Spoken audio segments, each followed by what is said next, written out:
October 25th, 1944. Dawn breaks over Samar Island in the Philippines. The sky glows pink and orange as Commander Ernest Evans stands on the bridge of the USS Johnston, a Fletcher-class destroyer displacing just 2,700 tons. He holds a cup of coffee that's gone cold. Through his binoculars, he can see the escort carriers of Taffy 3, small aircraft carriers designed to support amphibious operations, not fight surface battles. Behind those carriers, the troop transports carrying invasion forces for the liberation of the Philippines float vulnerable and exposed. Evans is Cherokee and Creek, born in Pawnee, Oklahoma in 1908.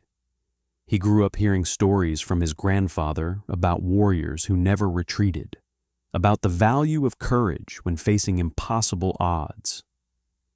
His hands bear scars from working on oil rigs to pay for school. He graduated from the Naval Academy in 1931, one of only a handful of Native American officers in the entire United States Navy. When he took command of Johnston in 1943, he told his crew something they would never forget. "We are going to go in harm's way," he said, "and anyone who doesn't want to go along had better get off right now." Not a single man requested transfer. Now at 06:45 on this October morning, a lookout shouts coordinates. Evans raises his glasses again and feels his stomach drop. On the horizon, masts appear, then superstructures, then the unmistakable pagoda towers of Japanese battleships. The largest battleship ever built, Yamato, displaces 72,000 tons and carries 9 18-inch guns. Each shell weighs more than a Volkswagen Beetle. The Yamato alone outweighs every American ship in Taffy 3 combined. Alongside Yamato steams her sister ship, the Congo, 4 heavy cruisers and multiple light cruisers. Admiral Takeo Kurita commands this center force, 23 warships that represent Japan's last desperate gamble to destroy the American invasion fleet. The men on Johnston's bridge stare in disbelief. Ensign Robert Hagan from Wisconsin, just 21 years old, would later write to his mother that his first thought was simply that someone had made a terrible mistake, that those couldn't possibly be Japanese battleships because Japanese battleships were supposed to be hundreds of miles away, destroyed or driven off by Admiral Halsey's Third Fleet. But there they are, growing larger every second, closing at 20 knots toward the helpless escort carriers. Commander Evans does not hesitate. He does not wait for orders. He turns to his crew and says, "Prepare to attack." Around him, officers freeze. Attack? With a destroyer? Against battleships? The mathematics are absurd. Johnston's 5-inch guns can barely scratch a battleship's armor. The ship carries 10 torpedoes, and after those are gone, what then? The Japanese can stand off at 20 miles and pound Johnston into scrap metal without the destroyer ever getting close enough to fire back. But Ernest Evans is already calculating angles and speeds. He's thinking about his grandfather's stories. He's thinking about those troop transports behind him, filled with soldiers who cannot defend themselves against naval gunfire. He orders flank speed and turns Johnston directly toward the Japanese fleet. The destroyer surges forward, black smoke pouring from her stacks as her engines push past their rated capacity. Lieutenant Robert Hagan would later recall that time seemed to stretch. He watched the Japanese fleet grow from silhouettes into massive steel mountains. He could see the guns traversing, seeking range. Then the salvos began, shells the size of telephone poles arced through the morning sky. They made a sound like freight trains passing overhead. Where they hit the water, geysers erupted 60 feet high, columns of white foam and spray that could capsize a small boat. The Japanese were using dye markers in their shells to track their fall of shot. Red, green, yellow, and purple fountains surrounded Johnston as multiple ships fired. Evans orders a smokescreen, and Johnston begins laying a curtain of chemical smoke from her generators, while simultaneously making turns so violent that men grab stanchions and rails to avoid being thrown across compartments. Inside the ship, in the engineering spaces 4 decks below the waterline, men work in heat that exceeds 120 degrees. Chief Machinist's mate, Bob Hollenbaugh from Pennsylvania, tends gauges that are redlined, pushed beyond safe operating parameters. He knows that any moment the boilers could rupture, filling these spaces with superheated steam that would kill everyone instantly. But he also knows that topside, Commander Evans needs every ounce of power, every fraction of a knot of speed. Johnston closes to 10,000 yards, still impossibly far, but within torpedo range. Evans orders a spread of 10 torpedoes launched at the heavy cruiser Kumano. The fish leap from their tubes and disappear into the sea, leaving trails of bubbles as they race toward their target at 46 knots. Aboard Johnston, men count seconds.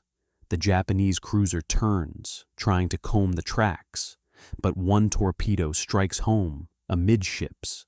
A massive explosion tears through Kumano's hull. The cruiser slews to a stop, her bow blown off, flooding rapidly. She falls out of formation, crippled, no longer a threat to the escort carriers. But now Johnston has revealed her position. Every Japanese gun within range turns toward this impertinent destroyer that dares attack battleships. The first hit comes at 0710.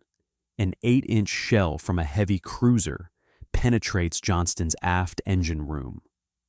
The explosion kills everyone in that compartment instantly. Power fails throughout the ship. The steering fails.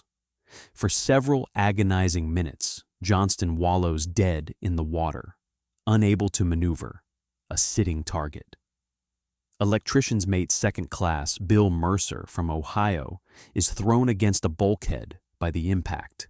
When he recovers his senses, he's in darkness except for the red emergency lights. He can hear screaming from adjacent compartments. He can smell the acrid stench of explosive gases and something worse, the smell of burning flesh. His station is to maintain power distribution, but half his systems show dead. He begins manually rerouting power, throwing breakers, bypassing damaged circuits. His hands are bleeding from where he's cut them on sharp metal edges in the darkness, but he keeps working because topside, Commander Evans needs power. Within 3 minutes, backup generators come online. Auxiliary steering is established. Johnston begins moving again, though now she can make only 17 knots instead of her original 35. Shell splinters have killed and wounded dozens of men. Fire rages in 3 compartments. But Ernest Evans is still alive, still standing on his bridge, though his shirt has been blown off and blood streams from shrapnel wounds across his chest and face. He wipes blood from his eyes and orders Johnston back into the attack. By now, other destroyers are joining the fight. The Samuel B. Roberts, the Hole, the Heerman, all destroyers and destroyer escorts from Taffy 3's screen, all charging the Japanese battle line. It's unprecedented in naval warfare. Destroyers simply do not attack battleships. The doctrine, the tactics manuals, the training, all say that destroyers screen the battle line. They don't charge it. But doctrine did not account for men like Ernest Evans or Lieutenant Commander Robert Copeland of the Samuel B. Roberts, who would later say that he looked at those escort carriers, thought about the men aboard them who couldn't fight back, and decided that dying while attacking was better than dying while running away. The Japanese are confused. Admiral Kurita, aboard Yamato, receives conflicting reports. His lookouts tell him they're under attack by heavy cruisers and possibly fast battleships based on the volume of fire and the aggressive tactics. Smoke obscures the battlefield. Torpedoes crisscross the water. Kurita orders evasive maneuvers, which breaks up his formation's coordination. The Japanese fleet, which should have steamrollered through Taffy 3 in 30 minutes, instead finds itself scattered across miles of ocean, individual ships maneuvering to avoid torpedo tracks, losing cohesion, losing time. Aboard Johnston, Commander Evans has lost all voice communications. His radio equipment is destroyed. His steering is controlled from a jury-rigged station. 2 of his 5-inch gun mounts are knocked out, but the forward guns still fire, and Evans closes to within 6,000 yards of a Japanese destroyer formation and engages them, destroyer against destroyer. Johnston's crews are loading and firing so rapidly that paint blisters from the heat on the gun barrels. Shells slam into Japanese destroyers. One breaks off burning. Another falls behind with her steering jammed. Seaman First Class Clint Carter from Georgia serves on the forward gun mount. He's 19 years old. He loads shells that weigh 54 pounds each, hoisting them from the ammunition pass below, ramming them home, stepping back as the breach closes, and the gun fires with a concussion that makes his teeth ache. Spent shell casings clatter to the deck around his feet, too hot to touch. His world has shrunk to this tiny space, this mechanical rhythm of load and fire, load and fire. He does not think about the Japanese fleet or the battle or tactics. He thinks only about keeping his gun firing, because that's his job. That's what Commander Evans needs from him. By 0800, Johnston has taken more than 40 hits from large caliber shells. Her hull is torn open in a dozen places. She's listing 10 degrees to port. She's lost steering again. Her speed has dropped to 10 knots, then 5. Water pours into damaged compartments faster than pumps can remove it. But her forward guns continue firing. Ernest Evans, still on his bridge, orders his remaining crew to target the bridge of a Japanese heavy cruiser at point-blank range. The cruiser is so close that Johnston's gunners don't need rangefinders. They can see Japanese sailors on the cruiser's deck. In Johnston's main battery director, Lieutenant Edward DeGardy from New York aims the guns manually, turning wheels by hand because the electrical systems are destroyed. He watches his shells strike the cruiser's superstructure. He sees explosions. He sees the cruiser turn away. Years later, in a letter to Evans's widow, DeGardy would write that in that moment he felt not triumph, but a strange sadness, because he knew Johnston was dying, knew these were her last shots, and he wanted them to count. At 0845, Evans gives the order to abandon ship. Johnston is settling by the stern, her propeller now visible above water. She has no power, no communications, no engine function. She's taken hits from battleship guns, cruiser guns, destroyer guns. That she floated this long is testament to her builders in Seattle and to the damage control parties who have fought flooding for over an hour. Men begin going over the side. Many are wounded. Some help others who cannot swim. The sea is covered with oil from ruptured fuel tanks, and men worry about fire spreading across the water. Commander Ernest Evans is last seen on Johnston's bridge. Several survivors report that he refused to leave, standing at his post as the destroyer rolled over. The ship capsizes at 0910, her hull momentarily visible, red with rust preventative paint never meant to be seen before she slides beneath the surface. She takes 186 men with her, including her captain. Survivors float in the oil-slicked water, clinging to debris, life rafts, anything that floats. Yeoman Second Class Robert Billy from Oklahoma treads water and watches his ship disappear. He'd served under Evans for 18 months. He remembers Evans's speech when he took command about going in harm's way. Billy thinks about his hometown, about whether anyone there will ever know what happened here, whether anyone will understand that a Cherokee captain led a destroyer against battleships and held them off long enough for the escort carriers to escape. The irony strikes him. His own grandmother is Cherokee. She lives in Tahlequah. She's never been allowed to vote because of state laws. Yet her people fight for America. They die for America. He wonders what she'll think when she learns Evans is gone. The battle continues around the survivors. The destroyer Hole has also gone down, along with the Samuel B. Roberts and the escort carrier Gambier Bay.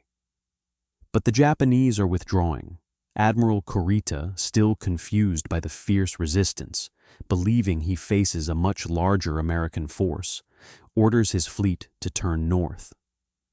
The escort carriers are saved. The invasion fleet is saved. The tiny destroyers, outgunned and outweighed 50-1, have won.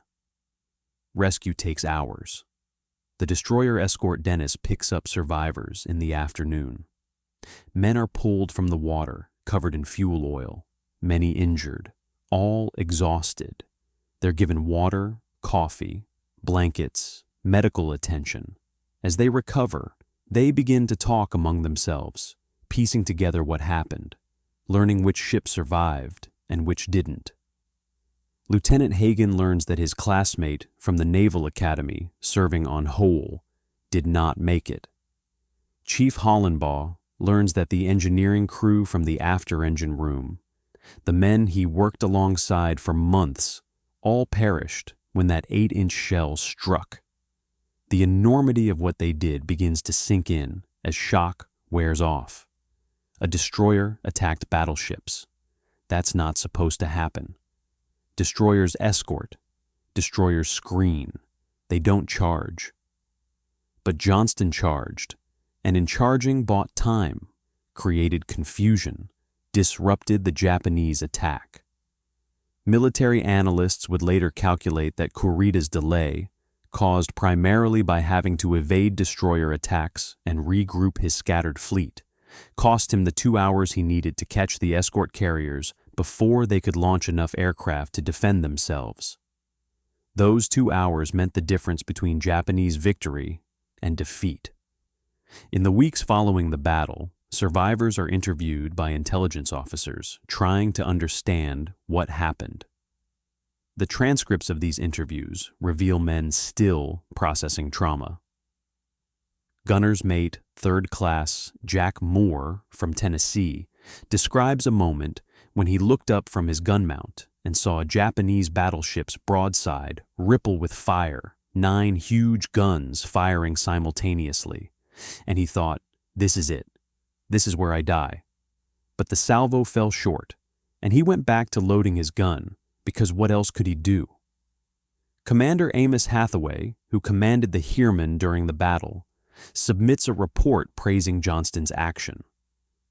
He writes that watching Johnston attack alone, before any other, ship moved, before there were orders or coordination, watching her race toward the Japanese fleet, trailing smoke and firing everything she had, was the single most inspiring sight of his naval career. He recommends Commander Evans for the Medal of Honor, posthumously. The recommendation works its way through channels. Evidence is gathered, survivors provide statements. On November 20th, 1945, more than a year after the battle, Ernest Evans's widow receives the Medal of Honor in Washington. The citation reads that Evans exhibited conspicuous gallantry and intrepidity at the risk of his life above and beyond the call of duty. She holds the medal and thinks about the man she married, the Cherokee boy from Oklahoma who became a naval officer through sheer determination, who never backed down, who charged battleships because it needed to be done. The story might have ended there, another tale of wartime heroism, remembered by veterans but fading from public consciousness. But something about Johnston's charge resonates beyond military circles. In Oklahoma, the Cherokee Nation marks Evans as one of their heroes. His story is taught in schools. A highway is named after him. He becomes a symbol not just of naval valor, but of Native American contributions to American military history, contributions often overlooked or forgotten. In the decades after the war, historians debate Leyte Gulf. Was Kurita's withdrawal a mistake? Should he have pressed on? Could he have destroyed Taffy 3 if he'd maintained his attack? The consensus emerges that the ferocious destroyer attacks convinced Kurita he faced a much larger force than actually existed. The Japanese had no doctrine for destroyers attacking battleships because such a thing was considered impossible. When it happened, when Johnston and her sisters charged, Japanese officers interpreted it as evidence of hidden strength rather than desperation. They assumed no commander would sacrifice destroyers so recklessly unless heavy ships waited in reserve to exploit the attack. Dr. Toshikazu Omai, a Japanese naval historian and veteran of the battle, writes in the 1970s that the American destroyer attacks at Samar represented a kind of warfare the Japanese had not anticipated. He notes that Japanese doctrine emphasized coordination, plan adherence, and preserving the fleet for the decisive battle. American commanders at Samar threw away the playbook.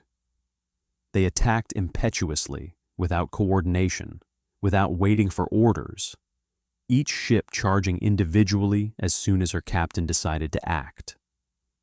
This created chaos that Japanese training had not prepared them to handle. In 1982, a survivor reunion is held in San Diego. 38 years have passed since the battle. Men now in their 60s and 70s gather to remember. They share stories they've never told their families, details too painful or too strange to put into words before. Chief Hollenbaugh, retired and living in Pennsylvania, describes, for the first time, how he heard men screaming in the after-engine room over the sound-powered phones right before that compartment flooded, how he heard the screams cut off as water rose, how he's heard those screams in his dreams for 38 years. Robert Billy, the Cherokee yeoman who watched Johnston sink, talks about going back to Oklahoma after the war and trying to explain to people what happened. He couldn't make them understand. How do you explain attacking battleships? How do you explain a captain who gives a speech about going in harm's way and then actually goes? People thought he was exaggerating. They'd nod politely, but he could see they didn't believe him. Eventually, he stopped talking about it, except to other veterans who'd been there. The reunion is filmed by a local news crew. The footage shows old men embracing, crying, laughing. They tour a modern destroyer and marvel at the technology. Missiles, radar systems, computers. One veteran touches a 5-inch gun mount, similar to what Johnston carried, and goes quiet. Someone asks what he's thinking. He says he's remembering loading that gun, the weight of the shells, the smell of cordite, the heat. He says every time they fired, he prayed the gun wouldn't jam, because if it jammed, they were dead. He says he probably prayed more in 3 hours that morning than in his entire life before or since. As the veterans age, efforts begin to preserve their testimony. The Naval Historical Center conducts detailed oral history interviews. These recordings, now digitized and available to researchers, provide extraordinary insight into the battle from the perspective of ordinary sailors. Electrician's mate Mercer describes working in darkness by touch, identifying circuits by feeling the cable thickness because he couldn't see. Seaman Carter describes the physical exhaustion of loading shells for hours, how his arms felt like rubber, how he vomited from heat and exertion, but kept loading because the gun couldn't stop. In the 1990s, a naval officer named James Hornfisher researches the battle for a book. He interviews survivors and accesses newly declassified documents. What emerges is a picture more complex than simple heroism. Hornfisher discovers that some men broke under fire, that some froze, that some needed to be shaken and shouted at to continue functioning. He discovers that in the chaos, mistakes were made. Shells were loaded with wrong fuses. Orders were misunderstood. Equipment failed not just from enemy action, but from poor maintenance or manufacturing defects. This fuller picture does not diminish Johnston's achievement, but contextualizes it. These were not supermen. They were ordinary people, teenagers and young men in their 20s mostly, thrust into an impossible situation. What made them extraordinary was not that they felt no fear, but that they acted despite fear. They did their jobs when their jobs required them to face death. They kept fighting when fighting made no logical sense because the alternative was worse. The story reaches a new generation through Hornfisher's book, published in 2004. Readers discover the Battle of Samar for the first time. Many express disbelief that they never learned about this in school. How did such a dramatic battle, such clear-cut heroism, remain obscure for 60 years? The answer involves the complexity of World War II, with so many battles and theaters that individual actions get lost, and the fact that Leyte Gulf as a whole was an American victory. So the desperate nature of the destroyer action at Samar seemed less significant. Veterans from Johnston who read Hornfisher's book have mixed reactions. Some appreciate finally having the story told fully. Others find the attention uncomfortable. Several, in interviews, expressed the feeling that they were just doing their job, that calling them heroes feels wrong because they didn't have time to think about heroism. They reacted. They followed orders. They trusted Commander Evans, and Evans never steered them wrong. In 2019, the wreck of Johnston is located by researchers using deep-sea submersibles. She rests in 21,000 feet of water in the Philippine Sea, deeper than any shipwreck previously discovered. Video footage shows her hull, remarkably preserved by the cold, deep water. Her 5-inch guns are still trained out, frozen in their last firing position. Her bridge is collapsed but recognizable. Debris scattered around the wreck site includes shell casings, equipment, personal items. The discovery renews interest in the story. News coverage introduces Johnston to people who've never heard of the battle. The video of the wreck, showing battle damage, brings home the violence she endured. Holes torn by 14-inch and 8-inch shells are visible. Her stern is nearly separated from her hull. That she stayed afloat and fighting as long as she did seems miraculous. Native American veterans organizations celebrate the attention given to Evans.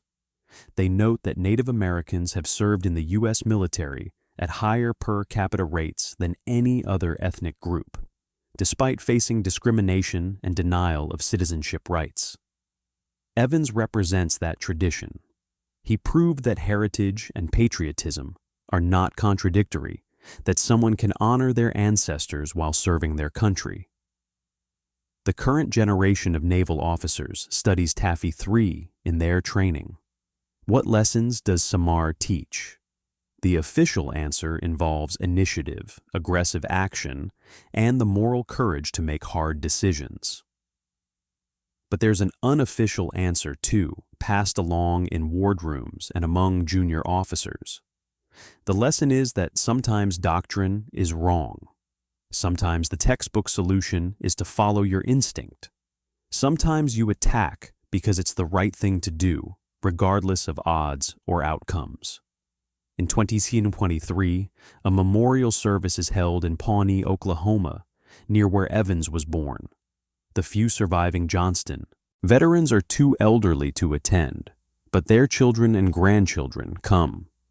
The Cherokee Nation sends representatives. Naval officers attend in dress uniforms. A plaque is unveiled at the county courthouse, commemorating Evans and explaining what Johnston did. Local school children perform a program about the battle. An elderly woman, granddaughter of a Johnston survivor, speaks to the crowd. She says her grandfather never talked about the war until right before he died.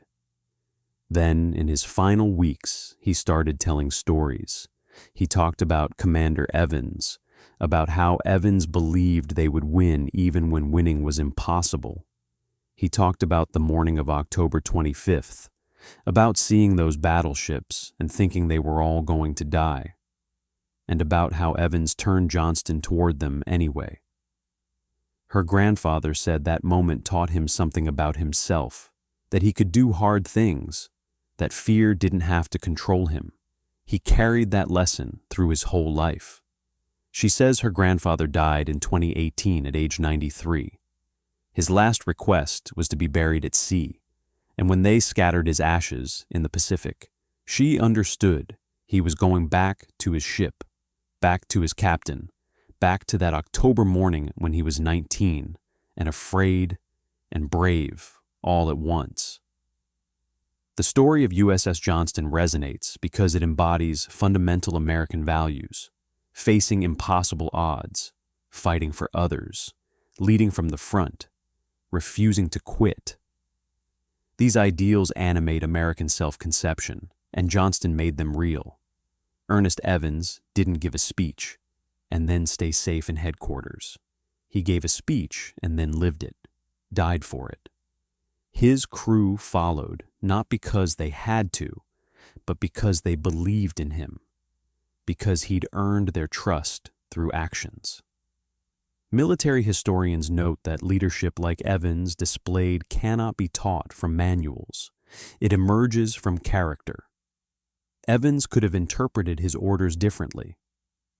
His mission was to screen the escort carriers, which he could have done by laying smoke and retreating. No one would have court-martialed him for preserving his ship against impossible odds.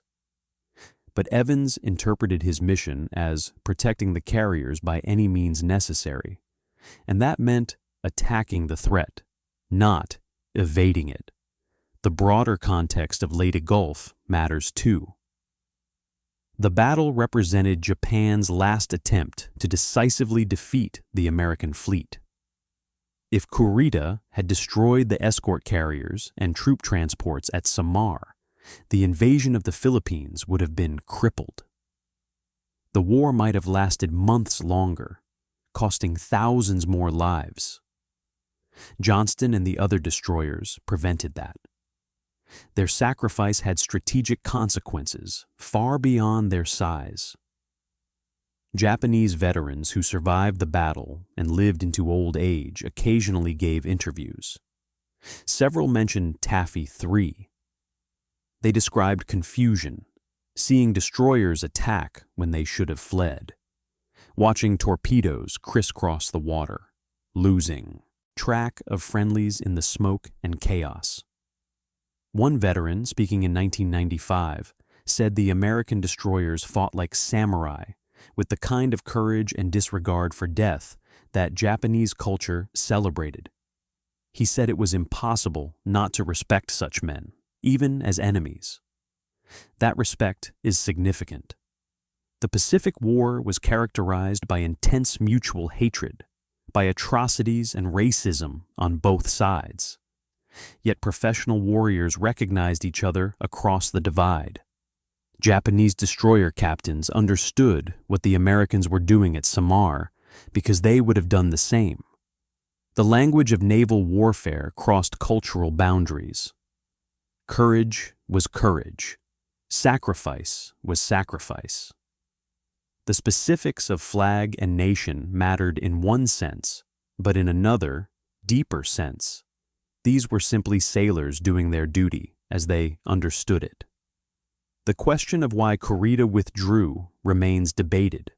Beyond the tactical confusion caused by the destroyer attacks, some historians suggest psychological factors. Kurita had survived multiple sinkings in previous battles. He'd been bombed, torpedoed, rescued from the water. The stress of command under constant attack for days had worn him down. When his staff recommended withdrawal, he may have lacked the mental resilience to override them and press the attack. War is not just about weapons and tactics. It's about human beings under extreme pressure, making decisions with incomplete information and exhausted minds. If Kurita had been fresh, if his fleet had been intact, if he hadn't spent 3 days under constant air attack fighting his way through the Philippine Sea, perhaps he would have brushed aside the destroyer attacks and destroyed Taffy 3. But war is cumulative. Each previous battle, each loss, each stressor weakens decision-making. The Americans benefited from Kurita's exhaustion as much as from their own courage. Johnston's crew came from every region of America. Midwestern farmers, Southern laborers, Eastern factory workers, Western miners. They represented America's ethnic and religious diversity too. Italian Americans, Polish Americans, Jewish Americans, Hispanic Americans, African Americans serving in segregated positions, and of course the Native American commander. The ship was a microcosm of the nation, brought together by war, functioning as a team despite differences. In the 21st century, that diversity carries symbolic weight. Johnston demonstrates that American strength comes from many sources, that unity doesn't require uniformity. Evans didn't command effectively because he suppressed his Cherokee identity, but because he integrated it into his leadership. His grandfather's stories about warriors, about courage, about facing enemies without flinching, informed how he led. His crew followed a Cherokee captain, and his heritage was strength, not weakness. The Philippines remember Leyte Gulf differently than Americans. For Filipinos, the battle represented liberation from Japanese occupation, which had been brutal. Thousands of Filipinos served alongside Americans in guerrilla forces. When the Japanese fleet threatened the invasion, it threatened their freedom. Johnston's sacrifice was therefore not just American, but also Filipino. The battle opened the path to Manila's liberation, to the end of occupation, to independence. Today, small museums in the Philippines preserve artifacts from the battle. Pieces of aircraft, life vests, shell fragments. Veterans from both sides visited these museums over the years, often meeting each other. Photographs show elderly American and Japanese veterans shaking hands, both in their 80s, both survivors of the same battle, both understanding that war creates bonds even between enemies. They fought each other fiercely, tried to kill each other, but they also shared the experience of combat, of fear and courage, of young men doing what their nations demanded. The final survivors of Johnston are passing now. As of today, only a handful remain, all in their late 90s, and soon there will be none. The transition from living memory to history is underway. That makes preservation of testimony crucial. Future generations will know the battle only through documents, through recordings, through artifacts. The immediate human connection, the ability to ask someone what it was really like, will be gone. What will Johnston mean to future Americans? The answer depends partly on how the story is told. If it becomes merely triumphalist, a tale of American superiority, its deeper lessons are lost. The point is not that Americans are better than others, but that ordinary people can do extraordinary things when circumstances demand it. The point is that leadership matters, that character counts, that sometimes doing the right thing means accepting terrible risk. Ernest Evans stands in the tradition of John Paul Jones, David Farragut, and other naval leaders who embodied aggressive courage. But Evans had something additional. He rose from a marginalized community, overcame discrimination, and proved that talent and character exist independent of privilege. The Naval Academy admitted him reluctantly, as it admitted all minorities reluctantly in that era. He then outperformed most of his contemporaries, earning respect through ability. His success opened doors for others. Native American officers who came after him found a slightly easier path because Evans had proven it could be done. That's legacy too, not just what he did at Samar, but the example he set throughout his career. Barriers fall slowly, one person at a time, each proving they belong, each making it easier for the next. The men of Johnston represented a generation that faced depression and war, that endured hardship that shaped them. They grew up in poverty, many of them, during the 30s. They joined the Navy for steady employment as much as patriotism. They didn't expect to be heroes. They expected to serve, survive, and go home. History had other plans. At Samar, they faced a choice. They could have preserved their ship by retreating. No one would have blamed them. The enemy was simply too powerful. But they thought about the men on those escort carriers, about the soldiers on the transports, about people who couldn't defend themselves. And they decided that some things matter more than survival. That decision echoes through decades. It echoes every time someone faces long odds and chooses to fight anyway. It echoes in every story of the underdog, the outgunned, the underestimated. Johnston proves that size doesn't determine courage, that the small can challenge the mighty, that what's in the heart matters more than what's in the harbor. As you see on the screen now, photographs of Johnston before the battle show a trim warship, crew at quarters, guns trained, ready. Photographs of survivors after rescue show hollow-eyed men, covered in fuel oil, wrapped in blankets, staring at nothing.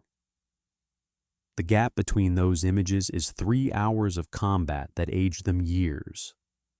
They went into the battle as boys and came out as old men. They carried those 3 hours for the rest of their lives. Some thrived afterward, channeling the experience into successful careers and families. Others struggled, haunted by survivor guilt, by memories of friends lost, by the randomness of death. Why did one shell hit here instead of there? Why did this compartment flood but not that one? Why did I survive when men braver than me died? There are no good answers to such questions. War's calculus is cruel and arbitrary. What matters is that Johnston's crew, when tested, performed. They did their duty. They fought until their ship could fight no more. They saved lives by risking their own. In the end, that's what heroism means, not the absence of fear, but acting rightly despite it. The Navy named another ship Johnston, a guided missile destroyer commissioned in 2021. She carries the name into a new century. Her crew learns the history, learns about Ernest Evans and October 25th, 1944. They walk her decks knowing they serve a legacy. That's the final victory over death. The ship may have sunk, the men may have died, but the story endures. The example persists. Each new Johnston honors the old by carrying forward the spirit of that day when a destroyer charged battleships and changed history.